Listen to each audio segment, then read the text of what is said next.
Hello friends! I have filmed a lot recently, so I don't know if you have met Samwise Catgee yet.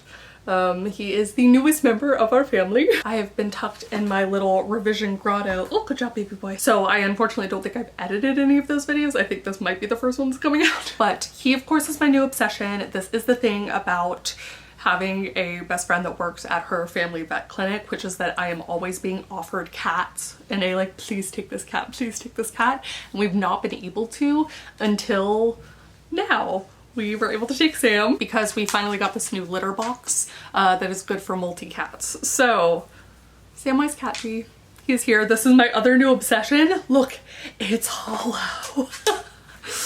I'm making shirts. I'm making a lot of shirts. So now, Thor is right here. You can't see him, but we now have a full house of animals. 3 dogs, 2 cats. Yeah.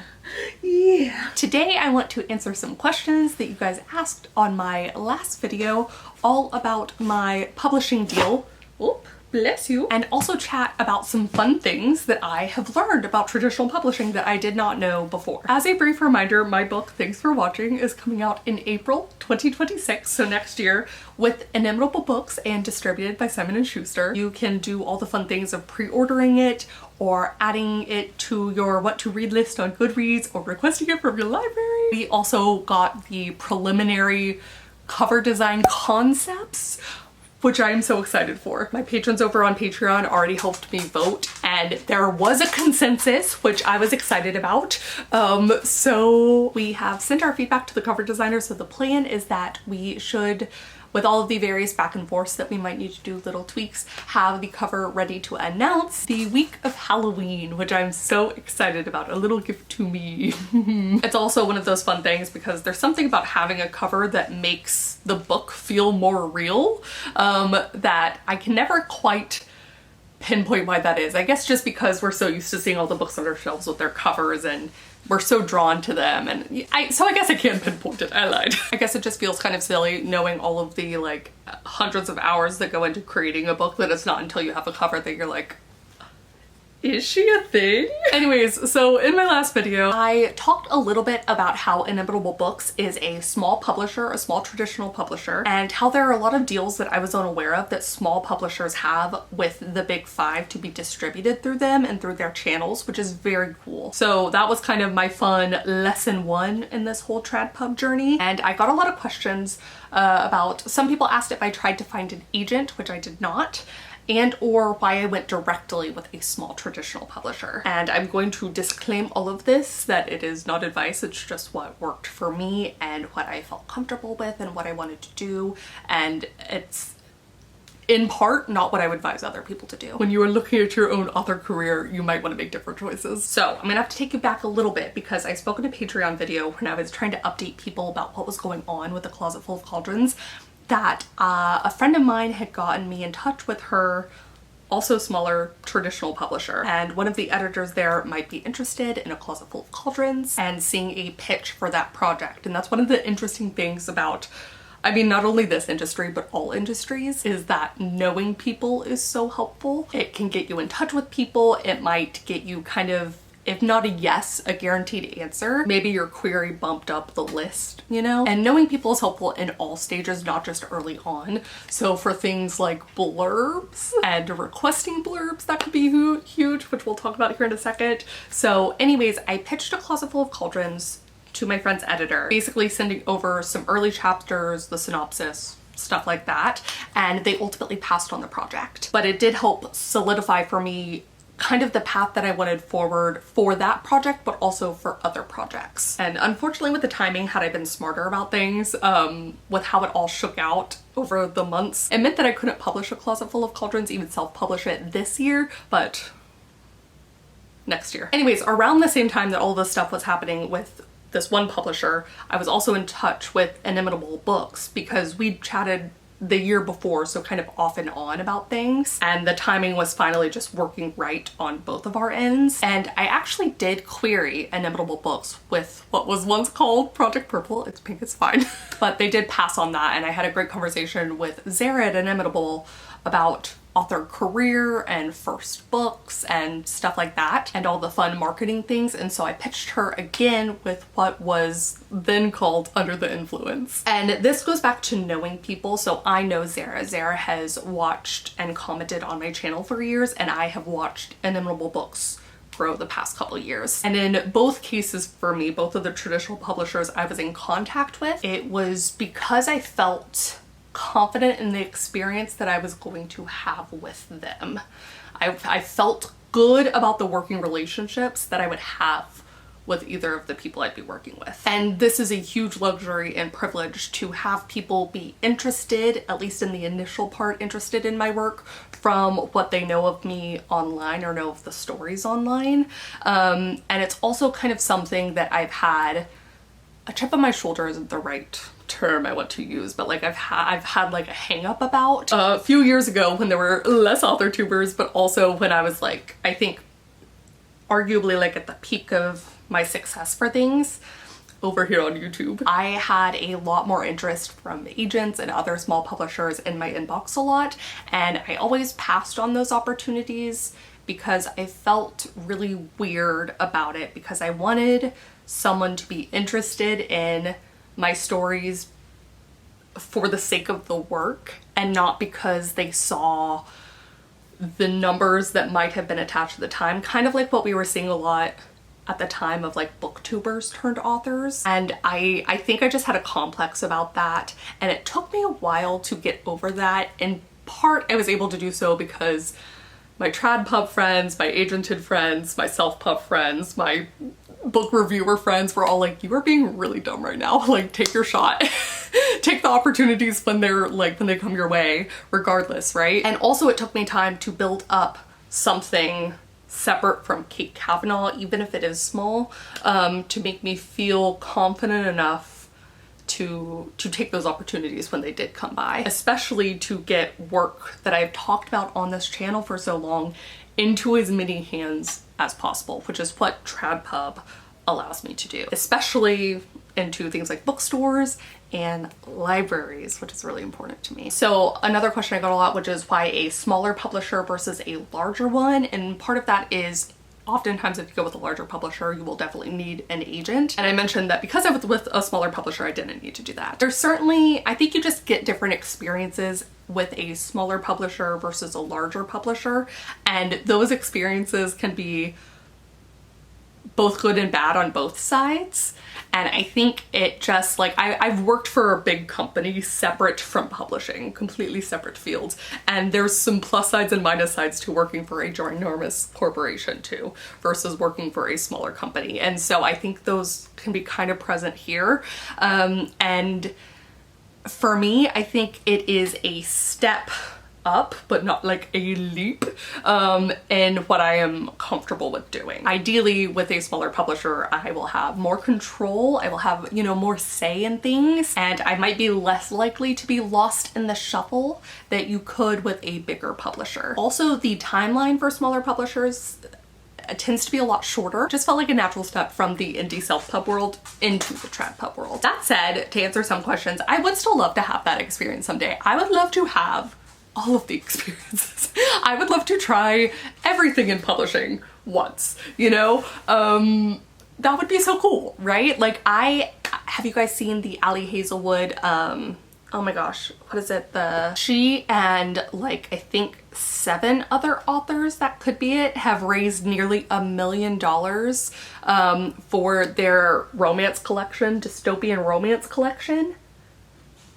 And I mean, I've loved seeing Brandon Sanderson do stuff on Kickstarter. I think that would be really cool. Like, I would love to experience it all. I think in part just because that means that I keep writing and people keep wanting to read my stories. Like, that's the dream. Also, for what it's worth, Inimitable Books and the other publisher that I was in touch with, like you can have an agent and still query them. That's totally fine and normal. But also because they are smaller, you don't have to have that. As for why no agent, it's kind of the same answer. I felt comfortable in the working relationship that I was going to have, and I knew my particular goal in getting Thanks for Watching published, which sort of leads into the next question, which was, could you share the economic aspects of your deal? And I have not been told that I can't.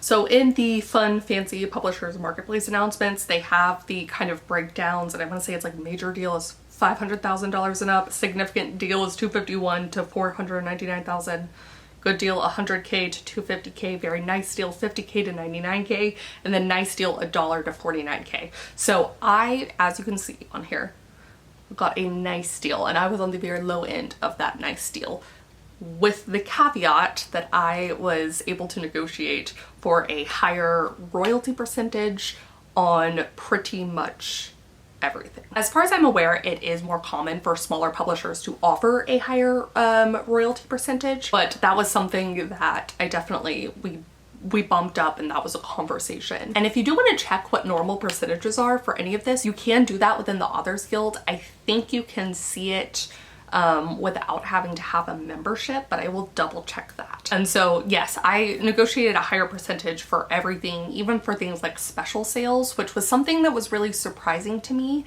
I mean, the entire economics of publishing is so fascinating when you get into traditional publishing, but oftentimes authors are not paid a lot for things like if they get in book boxes, often like pennies on the book sort of level, because publishers themselves are selling at a much lower rate to those book boxes, because the boxes themselves are often doing things like specialty artwork on the cover, maybe sprayed edges in addition. You know, they're also hiring artists to do extra things and putting extra stuff in the box and whatever else. And so it's just the margins that everyone's taking, everyone trying to make money. So I was able to negotiate a higher percentage for those too. Yes, the contract is very, very thorough.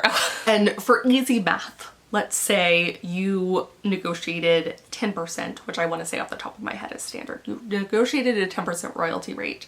And let's say that the book costs $10, which I don't think is standard, but for easy math it is. And then let's say you got a $1,000 advance. So you're in the nice deal section as well. You got a $1,000 advance, and you will need to sell 1,000 copies of your book in order to earn out that advance that you were paid up front. In which case you will then start earning your dollar per book each time another book is sold on top of that 1,000. So if you negotiate up to 15% for your royalty rate, then you only need to sell 666 books to earn out your $1,000 advance. And after that, you then earn $1.50 for each book that you sell. And this is where we're going to get into the what I do may not be the best advice for you. So I was comfortable taking a lower advance for a higher percentage royalty because I come from the self-pub world where I'm used to having to pay upfront for things like your editors and your cover design, which you do not have to do at all in traditional publishing. At all. You don't do that, okay? The author doesn't do anything. The money flows to the author in traditional publishing. The author is not paying out for anything unless they want to do extra marketing stuff, which we'll get to. So only after the book is out do I start making money in self-publishing, after I've already accumulated these costs of getting the book edited and cover designs and all that other stuff, right? So this feels arguably better. Someone else is paying for all that other stuff, and I start getting money immediately after earning out my advance, and for a higher royalty percentage than maybe traditional publishing typically does. Would I recommend this to other people? Not necessarily. No, in fact, the Authors Guild like really pushes for you to make as much money as you can up front, get the highest advance that you can. Also, they would of course say get the highest percentage you can on all these other royalties and everything else. Like, they have a bunch of things that they will help you to figure out what you want to fight for. And that's because the advance is basically paying you for all of the work that it took to get this book ready and written and revised and all these other things, right? Like, that's what the advance is for. It is paying you. And I'm just in a super lucky position that I make money from other sources like YouTube, like Patreon, like Twitch, and my partner has incredible health insurance, so I am able to get my migraine meds and all the other medicine that I need, and it's like incredible, right? So it's such a privilege. So I can afford to wait to make more money. And the hope is that I do end up making more money. And lots of other people are paid advances that they're never going to earn out, right? Like, that's, I actually would love to see, I don't know if I know the percentage breakdown off the top of my head or anything like that of the amount of people that do earn out, but I don't think it's the majority. In that way, if you're not going to earn out your advance, it's almost better to get the highest advance that you can, with the caveat being that when you go to sell another book next time, you'll get a lower advance that's more in line with new expectations and all that. You will also see on the Publishers Marketplace announcement that I did retain the film and TV rights, which was very important to me. So I was very glad, another thing that I negotiated that I got to keep. Hessa asked, having signed with a smaller publisher, do you have more control over the cover of the book? So I can only go based off of my own experiences and what I have heard from other people.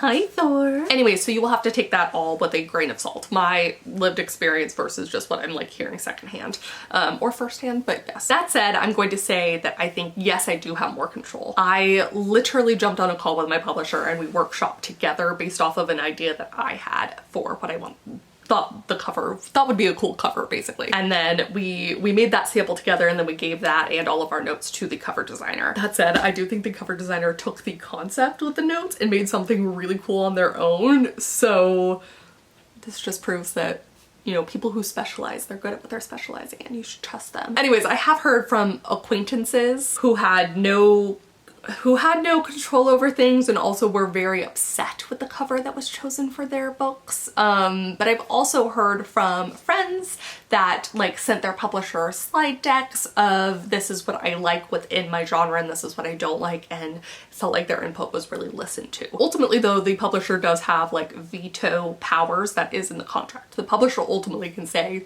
this is simply not going to sell books. Your idea, great, cool, we heard you, but like, no. But I have felt like a true partner in getting to pick which designer I wanted to work with, and also just the initial concept and everything else. So that's wonderful. And I do think I answered this already, but I want to spell it out. Someone asked, did you submit to multiple little publishers? Do you have to pay for editors with the publisher or the cover design? How much marketing are they expected to do? So if you're going the traditional publishing route, you do not have to pay for anything. You should not pay for anything. Do not pay for anything. That is a scam. Don't pay for developmental editing. You don't pay for copy editing. You do not pay for the cover design. None of it. And I did not query or submit thanks for watching to anyone else. That is something that is in the Publishers Marketplace announcement. When it says something's for exclusive submission, that's what that means. Sometimes that's for like a second or third book if you submit it directly to your current publisher and they're the only one who sees it and you really like what they offer and like, you know, whatever. Sometimes it's if your agent has a specific relationship with a publisher and so they submit it only to them first and you get that. And, you know, had A Closet Full of Cauldrons been accepted by the other publisher and had we moved forward that way, that also would have counted as an exclusive submission. As for marketing, there is a budget, but I don't know exactly how much it is. I think that's pretty typical. I don't think I'm supposed to know how much it is. I am aware of some plans that we have for maybe some extra designs and maybe hiring some actors even, and also the basic plan for like pushing ads or whatever in the week before and week after the book comes out. Stuff like that I am aware of, but the actual dollar amount I am not. At bigger publishers, you might also have a publicist. And I do know that some authors even hire their own publicist. I've seen a lot of really interesting conversations around that on the pub tips subreddit, which I will link down below. I found it really illuminating on if you should hire outside publicists, and the consensus is like you probably should not. It's not worth it and it's a huge expense. So I guess like if you have money to blow and you want to see what you could maybe do, then it's good. And but otherwise, yeah, and I do not have that money to blow. Someone asked if I knew from the start of drafting that this would be my debut, and no, I did not. All my plans, I think starting late last year or early this year, were that A Closet Full of Cauldrons would be coming out this year and it would be my first book under Kate Kavanaugh, and obviously, as I mentioned earlier, and why that did not happen. I did realize as I was working on Thanks for Watching that it was probably my most marketable idea. Like, it's the most easy book that I have to put on the shelves, to know where to put it on the shelves, which is a lot of what publishing can be in some ways, is being like, I know this will sell because we have proof of all these other books before it. So it was actually relatively easy to figure out comp titles, which is a good sign, and stuff like that. You can just see where it would be shelved. There are a lot of books that still borrow from the "and then there were none" closed circle lock room kind of vibes, and yeah, and I love them. I devour them. So I think I knew that it had potential. Do you want to leave? Or do you want to go? Do you want to stay? Where do you want to go? Where do you want to go? Belle asked what surprised you about how traditional publishers figure out their book rollouts, structure book rollouts. And I'm not entirely sure if you mean in the marketing aspect of things, which I will keep you updated on. But one thing that has really surprised me in all of this, having only ever done digital versions of my own stuff or hearing from friends that do print on demand for self-publishing, is that basically everything is counted back from the printer, and how you want to build in a buffer of months for things to go to the printer, get shipped, and then get stored in the Simon & Schuster warehouse to then be shipped out to stores. Like, it's all very fascinating, this sort of technical aspect of things. So really, I guess the shock for me was the time the book was moving through revisions, edits, formats, proofing, and then the time that we'll have for trying to get blurbs and blurb requests, which I'm very nervous about, excited about, but nervous about, because I don't personally know, going back to who you know, I don't personally know a whole bunch of people that I would feel comfortable asking for a blurb within my specific genre. I have like dream people that I would ask. Yeah, but anyway, so there's this brief time where you have things formatted, and then you ask for blurbs, and then when things are getting sent over fully to the printer to get printing, and yeah, it's just interesting. So basically there's gonna be this huge gap where I'm completely done with the book. Completely done, and it's just doing all of its printing stuff and shipping stuff, and just months where I'm gonna be like, you know, so I guess that's like the fun part of like ramping up your marketing or whatever else then. But yeah, it's just so different coming from a place where once I'm done proofing something, I'm like, okay, I can more or less just upload it now. And it can be out there whenever I want it to be. That is not the case anymore. Fidina asked, do you already have a vision for release day and how you're going to spend it? Will there be a party in San Antonio? I have a vision. I have a vision. I don't have a plan, but I have a vision. I would love to have a release day party at my favorite local indie bookstore, Nowhere Books, here in San Antonio. I've attended some events where people have had their release day launches there, and I think that would just be so wonderful, especially because my husband's family, especially his grandma, could come and see and hang out, and yeah, anyways, I think that would be lovely. Also, I have friends and friends of friends that attend a bunch of different book launches in San Antonio, but also up in Austin, and they've all been getting me like the business cards of the bookstore owners there and being like, my friend has a book coming out, and like, it's the sweetest thing in the world. So I'm like, well, I guess maybe I should go to some bookstores in Austin.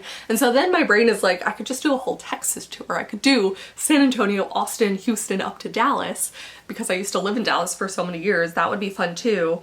And then I know that because Zara at Inimitable Books is in New York City, it would also be fun to have something that week in New York City. I have big visions and big dreams, but no official plans yet. I do also know that I want to do like a release day stream. I think that would be so fun because I've documented so much here and on Twitch and everything. So yeah, I think that'll definitely be in the plans. Danica asked about seeing my original query letter compared to the one I sent Inimitable. So for a bit of reference, Thanks for Watching is one of the first projects that I ever worked on. Actually, it is the first project I ever worked on using a new to me at the time method of working on the title first, then the pitch, like a very short pitch, elevator pitch, and then the query and expanding that ultimately to like a synopsis or an outline. And I have used that since for A Closet Full of Cauldrons. I've used it for other books. Now it's just something that is starting to make sense more in my brain, but this was the first one I attempted that on. I had a writing retreat ages ago. So this is the query that I sent to Inimitable. I guess I could also show you my Project Purple one if anyone would be interested, or even my Closet Full of Cauldrons. Well, I could show you my rejected my rejected pitches if you would like. But this is the one that I sent to Inimitable. Danica also asked if working on it this way helped me at all when it came to actually pitching. And I do think it did, because it did kind of create my hookiest pitch to date. Like it's the easiest to come up with, and also all of the iterations of the query letter that I tried, which hopefully you could see my trial and error along the way as I did it. It was the shortest query letter that I wrote, and it was easy to make short. And I think there's like a general rule of thumb that the shorter the query letter, the better, because it's like snappier. I do know that some people write so smoothly and wonderfully on their query letters that it feels short, and so in which case it doesn't really matter what the word count is, but yes, generally the shorter the better.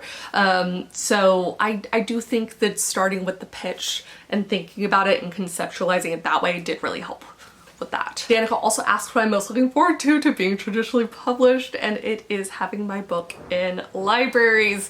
I was such a library kid. I love the library. I'm such a library girly now, and yeah, I just think people being able to have access to the book at their local libraries would make me the absolute happiest. And I do know that there is ways to get a self-published book into libraries, but it is much harder.